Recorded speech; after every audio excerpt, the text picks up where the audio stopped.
Menteri Pariwisata dan Ekonomi Kreatif Sandiaga Uno kunjungi situs wisata Tsunami Aceh PLTD Apung di Banda Aceh.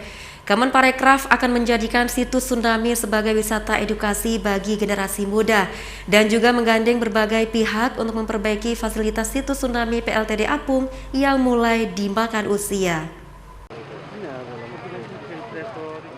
Beginilah saat kunjungan Kemenparekraf Sandiaga Uno ke situs Tsunami Aceh PLTD Apung di Banda Aceh. Kunjungan tersebut dilakukan sebagai upaya mendorong pertumbuhan ekonomi kreatif yang terdampak selama masa pandemi COVID-19. Sandiaga juga mendorong semua situs tsunami di Aceh untuk dijadikan wisata edukasi agar generasi muda bisa belajar dari sejarah tsunami Aceh yang pernah terjadi. Selain itu, perbaikan situs tsunami PLTD Apung juga akan diupayakan dengan menggandeng berbagai pihak, termasuk generasi milenial, agar bisa menjadi lebih maksimal serta dapat memberikan peluang untuk mengundang wisatawan. Sandiaga Uno mengatakan situs tsunami PLTD Apung akan didorong menjadi wisata edukasi sebagai pembelajaran bagi generasi mendatang.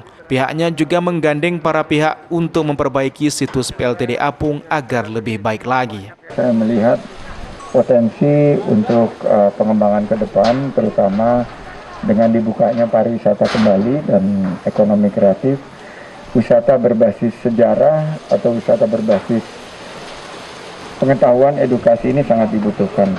Dan apa yang tadi ditunjukkan oleh saudara kita Mbak Lina sangat memberikan pemahaman terhadap bagaimana kita bisa kembangkan ke depan. Dan nanti harus dibuat juga semacam experience atau storytelling yang dikemas mungkin simulasi gempa itu sendiri dan tsunami itu sendiri.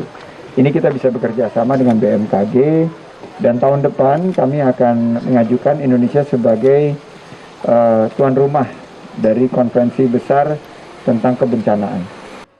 Situs PLTD Apung telah mengalami banyak fasilitas yang mulai rusak, sehingga ke depan fasilitas tersebut akan diperbaiki lagi. Kunjungan kerja Kemenparekraf ini juga akan mengunjungi sejumlah lokasi lainnya, termasuk Desa Wisata Gampung Nusa yang masuk 50 nominasi Desa Wisata Terbaik tahun ini. Dari Kota Banda Aceh, Taufan Mustafa, iNews melaporkan.